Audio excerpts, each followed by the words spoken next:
Balandia, micro du pasteur Bobo, partout vous êtes à travers le monde. Possibilo, mbote, ozali, micro du pasteur Bobo. Merci beaucoup, ebele, bozali, cause la biso pesa, baïta major, nyonso, ezali, vraiment très mobilisé. Actualité compliquée, ezali, bo sepela lango, bo adopter yango, pour avoir toute dimension, il y a occupation, dimension à occupation, au bana poto ba défendre kango, bana poto ba leber la kango, parce que mon poto aibi c'est quoi l'occupation et puis aibi c'est quoi mboka ya bato, poto faut dans la mboka bato, ata la mboka ngo tout ça la misala, to comme ba sénateur, tu vas en Belgique, ba mboka msusu, tomata, tozu ba Cécile Kenge, tout ça ba domaine tout de koti, mais to aibi c'est quoi mboka ya bato, to aibi Kozala Mopaya et Zanini, Yamba la poto, malgré Baza très bien intégré dans le monde de Fandi, moins ming la biso, mais toyebi, qui est mot la biso Congo, et a moi problème, et a moi beaucoup so, ou des fois, bandego ming, Baza la katakine, ba comprendre en monter, la kine, mais à ce qu'on parle, beaucoup ça occupé pour bon, ça qui occupation, il faut à mon la télévision, à mon ba préamoko, ba ministre, à mon mais en tout cas, beaucoup de choses sont occupées. La majorité va connaître Baïbiango, et ça va baser la Kati, n'a pas basé de banda, Baïbiango. Tout le monde toujours au qui m'a tout passé au Méditerranée d'Afalgan, tout l'équipe passé au Méditerranée, mais Keba, au Méla Volume, au Bossala, Masolo, il y a Mboka Nayo. Congo et le Banonta, l'État Bimbo, aux autour de Tamoussa, Moutou Kabalembe, au perturbé, au Kubalanda, au Malembe, la Sima Moutouka, la table écouteur, au perturbé, Moutamboussi, Moutouate, dire si is your country, dire si is my country, do not let someone else do something for you. For you can do it pour qu'on vous aille yo, qu'on vous aille ngai, qu'on vous aille biso de l'eau et ça peut être très compliqué, actualité compliquée depuis le lobby, ban Congo, tout vous appelle à tout moment, ba message à tout moment, ba appel à tout moment, ils a pas si, mais et balanki to et baki yango, qui est causé en tout cas, banaliste et tout. D'ailleurs, tant qu'on a possible de date le 24 décembre 2018, déjà la tombe on peut se baïker, et il y a peut-être le 23, mais la tombe te baïker, ou la samedi, la boutique de te baïker, la journée publique, l'année pour Belgique, les autres, c'est public, et on sera le 24 décembre, à Londres, un jour, on savait, il n'y a rien de nouveau. Bah, réaction est partout, Kabila a aucun des camps, Babi Kabila a aucun des. Alors, ça, la passation à pouvoir le 12 janvier 2018, non 19, manifestement Kabila ne fait pas partie, Kabila a beaucoup de Kabila Fandi dans ce même entourage, il y a la difficulté, il y a convaincre à Kende. D'autres disent qu'ils les amours tristes, les amours marois, à ça plus de 16, 17 ans à pouvoir à ça mais président Bakenda, Mboko Zamboko a été à Yango, il y a botama président, il y a botama la présidente, il y a Kuta, et c'est là qu'il y a un royaume, Kongoza, Mboka, Nabiso, Kabila Fokendeka, Akokendeka, ma pression et ma taquille colotine assez kiti, Kokendena est commis le 12 janvier 2019. Mais, en tout cas, bateau, mon la politique, ils appellent le Kuta. Après si calendrier parce que babanga qui allait autobégi tata monsi nabiso ayaki ko gangela Kabila de ba principe date ka par rapport à baki élection 2018 ce qui était togoye biloté babangi ba type 2018 mais ko prêter serment ko baza ba malin baza bata mayele kaka mayele mabe ko prêter serment à Kabila ba tiango 2019 ba bido nikala bega avec l'élection 2018, tout peut s'annexer 2018 l'élection pour tous les films, tous les batates, mais tout pour ça élection 2000 et non tout passation à pouvoir donc président à Canada, président à Sika, le 12 janvier pour Batika Pifo, Batika pouvoir la haut. Dans ce qu'on a réaction au Tamboli Kabila en 2019, ils ont simbaté, ils ont décaté Kabila mandat là ici là le 19 décembre 2016. Déjà mandat ici là. Déjà Kabila sont aux zongi la ciment. d'abord Kabila soit pouvoir Bobina soit pouvoir baboma Laurent Désiré Kabila na luomgo un peu flou à couper luomgo est clair tracé bon ba image de Laurent Désiré Kabila luomgo est peu clair et très comment on l'appelle flou de Kabila ba pesa pouvoir qui l'autre est baraté banane ba pesa pouvoir azara moi on un jeune petit petit ba pesa pouvoir ils n'arrêtent pas d'arrêter, ils n'arrêtent pas de complicité. Kabila doit pouvoir. Il pouvoir qui est la moitié de l'élection de Bosso en 2006. 2006, Kabila, Jean-Pierre Bimba, ça la élection, Bobi élection, Kafou. Kabila a Pola, mais l'élection Kabila, Bimba là a prononcé la phrase très célèbre, j'ai accepté l'inacceptable. En 2011, et Tshisekedi Mulumba, vieillé, aurait grave, Lupemba grave, a raflé ma voix tout, a voix tout, a tikila Kabila ma voix, mon kepenza, mon entier, ma récolté qui est monté à l'écart, et tel de Mulumba, mais comme Balinga qui était, parce que qui est marginal, trop radical, trop radicaux, Bazo Bokonzi, PC à mon sous, et pas Kabila très le pouvoir. Donc, à tirer l'amour. Si maintenant on peut essayer d'arrêter, maintenant on a contesté, mais si l'arrêter, mandé Silaki en décembre. Et Silaki. Mais, qu'on dribble, parce que Saint-Sylvestre, et parce qu'il y a une année. Niki a accéléré sur une année, élection 2018. Mais, n'a pas accéléré en janvier 2018 et 2019, donc, les amatata, toujours par réaction, tout le monde attend l'action. Il va monter pour poser tout babé et comme tant il y a action 5 babé bango bako loba après bako se prononcer après mais d'abord on a tata mos niki yi à l'obéli niki à l'obéli des États-Unis juge que la publication d'un calendrier électoral en République démocratique du Congo établit un échéancier clair pour une transition du pouvoir, a déclaré l'ambassadrice américaine à l'ONU, Nikki Haley. De nouveaux retards et tentatives de garder le pouvoir ne feront qu'isoler les dirigeants et les gouvernements de RDC, a averti la diplomatie. La diplomate qui revient d'un récent voyage en RDC. Lors de sa visite, elle avait mis en garde les autorités contre une absence d'élection présidentielle en 2018 de bateau Sikara. Bateau pour la Niki, ça clair, calendrier échéancier, la clair. Donc, après la première juillet, des Balabi, Balapoto, Babandi, Kosanrolé, et Kendeti. Septembre, candidat, déjà, donc il a des jours novembre, campagne électorale des bandits, décembre, élection Salami le 23, et puis, qui a gagné les 30, je crois bien, et puis, les 12, ça dit passation à pouvoir. Et ça est un peu clair, mais ça va contrainte, et ça m'a belé, m'a boulot. Tom le docteur Denis Moukoué, il n'y a pas téléméli en haut, à rejeter en haut, pesa, à rejeter en haut, à comme tant que comme on va téléma.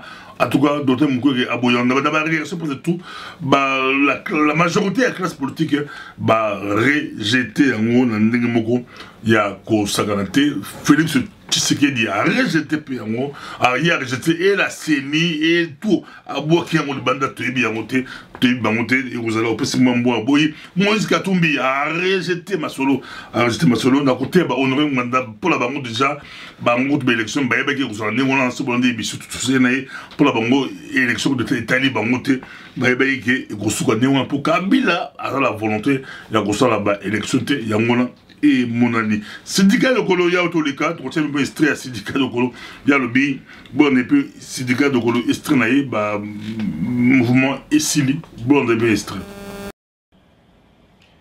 Mes chers compatriotes, mes frères et sœurs des Congolais debout, l'heure est très grave. Comme nous venons de l'entendre de la bouche de M. Nanga, et comme nous nous en doutions déjà depuis un bon moment, M. Kabila a décidé de se maintenir par la force et en violation de la Constitution pour encore une année. Par rapport à cette déclaration, la position des Congolais debout est claire, nette, sans appel. Nous n'aurons plus, à partir du 31 décembre 2017, M. Kabila comme président à la tête du pays. Nous ne le reconnaissons plus, ce privilège, cet honneur dont il s'est montré indigne. Nansi Bolandi, bah, syndicat de Golopolo, Bangoza, Possimboa, Mboa, Boy, Bango, Bangoalbi, et il a déjà apporté à Boutou, à l'Elokado, et c'est Bando Inda, donc, bah, Kolonte Soukabi l'a présenté, bah, Babette la casserole, Babette va siffler la casserole, et comme il dit, bah, Louchande, Babette, et puis bah, Kassissou, bah, Baloucha, Bangoalbi, les 15 heures, ils ont entraînement, les 15 entraînements, mais à partir du 30 au novembre, à partir de fin novembre, ba manifestation bandi ti Kabila kokende et bandi ti Kabila akokende on a dit mutati kala simate mutaki ndi bosute batutu et ndaga na ba quartier ba aéroport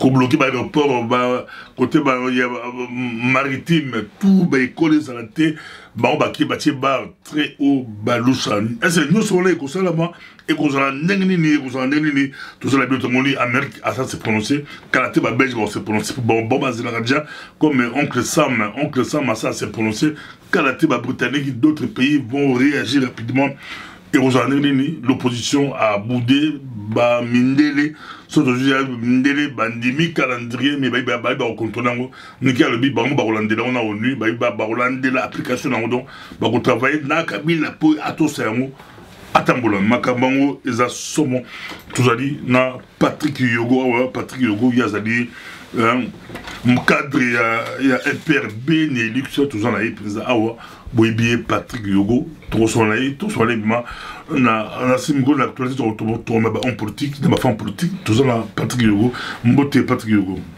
Bonsoir Pasteur Bobo. Bali Kolanda yo muklimba Hollandi calendrier électoral réaction. Eh bien Tosepeli Ndenge, enfin, le président Asseni a publié officiellement un calendrier électoral avec un échéancier que d'aucuns disent clair. Mais tout de suite, permettez-moi de faire quelques observations. Il y a quand même pas mal de lacunes dans ce calendrier tel qu'il a été publié. Trois petites observations pour nos téléspectateurs. La première chose, la convocation, l'enregistrement des Congolais de l'étranger. Comme chacun le sait, les Congolais vivant à l'étranger vont participer aux élections lorsqu'elles auront lieu.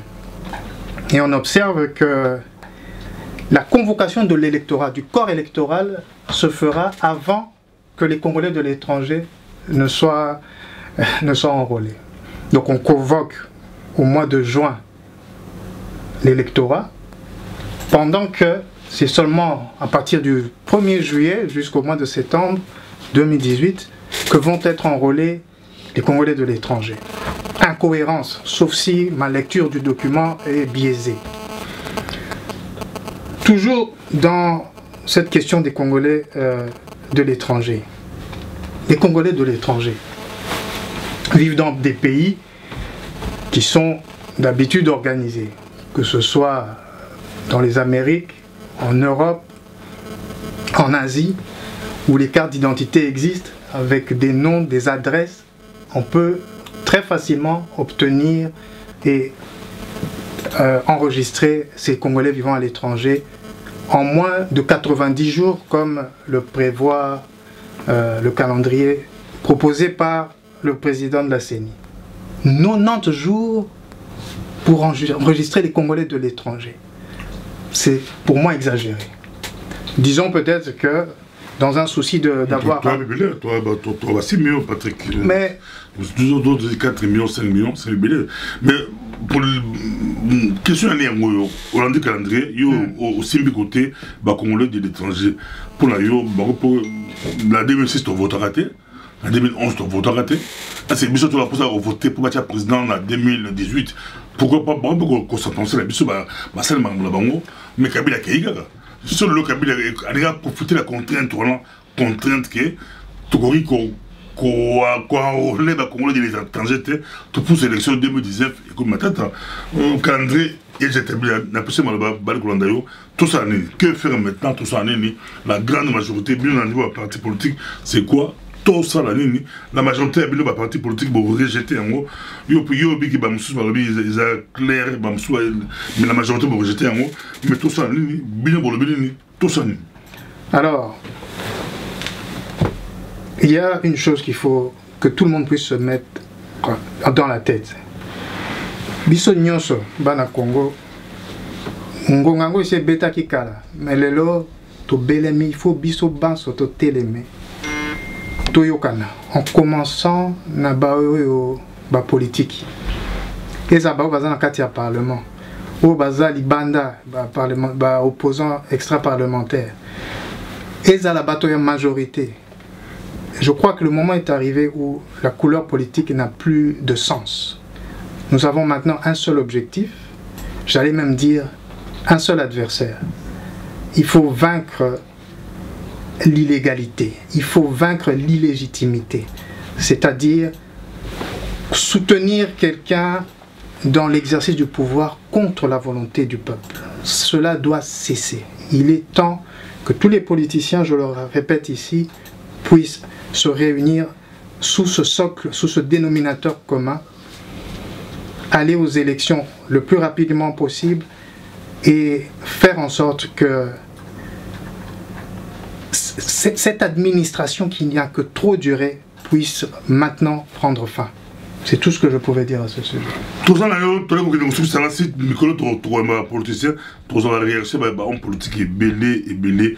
Mais tant qu'on est qui allait à Zolobake, tant que au Caillou, avec on va accompagner le gouvernement congolais pour appliquer, respecter l'échéance et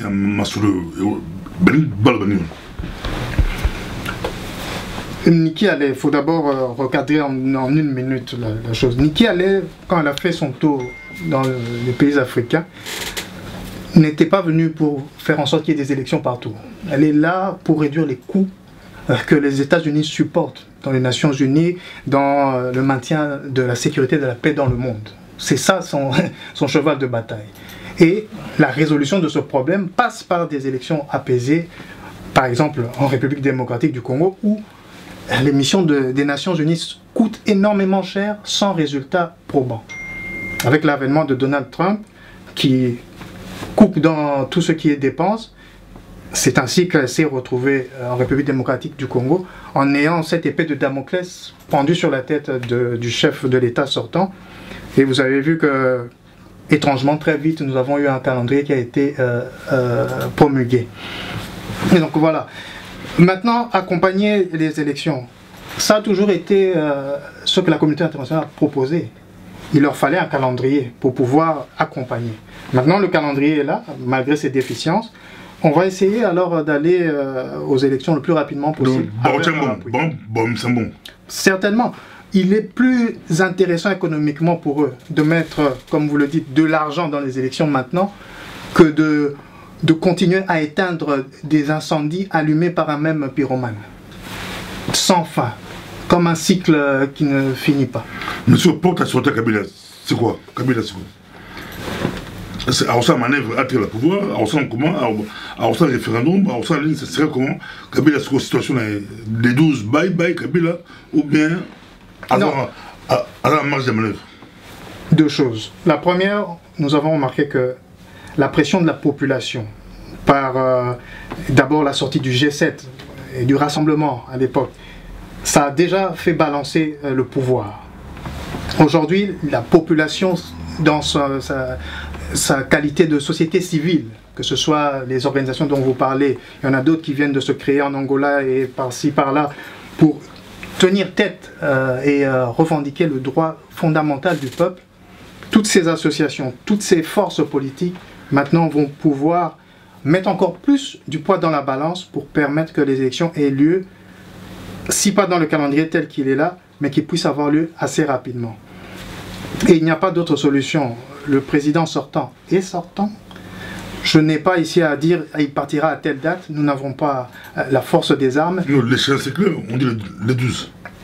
Vous avez vu qu'il y avait des contraintes qui avaient été annoncées, logistique, financière, légale, etc. Politique. Donc, il se peut que nous glissions une fois de plus. Mais je pense que la population... Je pense que la population...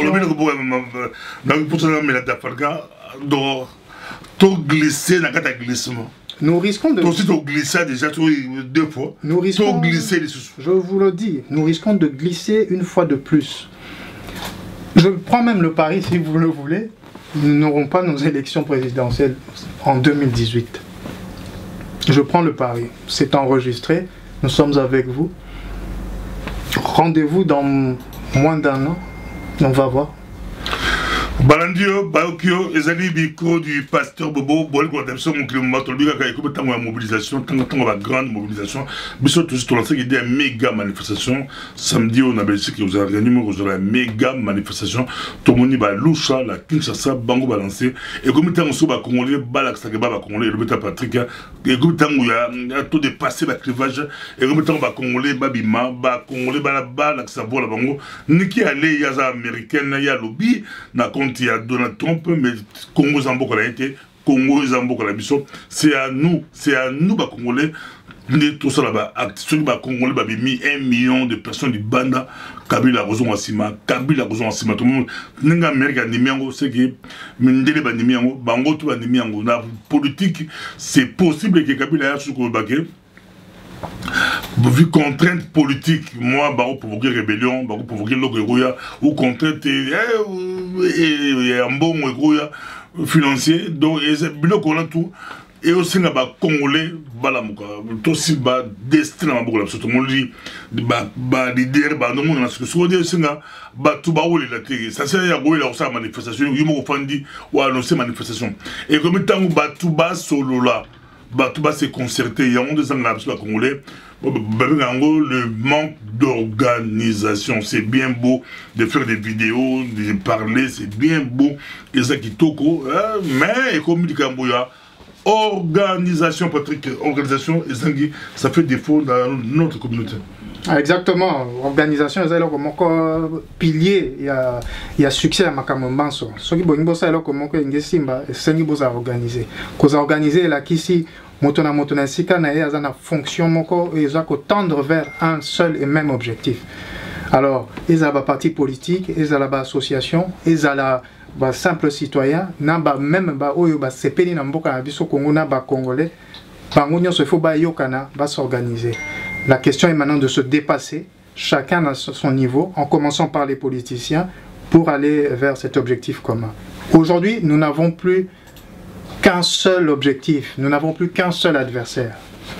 Ce n'est pas de devenir Premier ministre, de devenir président ou quoi que ce soit, c'est d'arriver aux élections et mettre fin à une situation qui n'a que trop duré. Enough, trop, c'est trop, et l'équipe à Congolais, basée à côté de l'élément, ils ont qui info, il y a beaucoup de lutte possible. En tout cas, Balduaga, Congo Zambo Kalabiso, Congo Zaranimbo Kalabiso, il y a un autre toujours, tout comprendre que Gembo est occupé, Babano comprendre, mais heureusement, la poto, Baza l'avance, la poto, l'avance. Les impressions sur les Bissi Congolais, ou la Congo, Bissi, que Mbo Kalabino, il y a des diamants, wolo, minerai, belé, à mais Mindele baza ba satellite ba mon la nyonso bazo découvrir tous les jours ba on va yebike mboko le tondi mo mengo mon solo ba minerai à kafu mais congolais moko ay ba lete à mon rappel monter sur ibisi à gondimate et ça peut grandir mon occupation mboko ça occupé ndeto mon ali prochainement ensemble trop s'élever. On a touché les fonds, mais on ne remonte pas au Congolais, mais à tout remonter. Dès que mon ami, prochainement. Merci.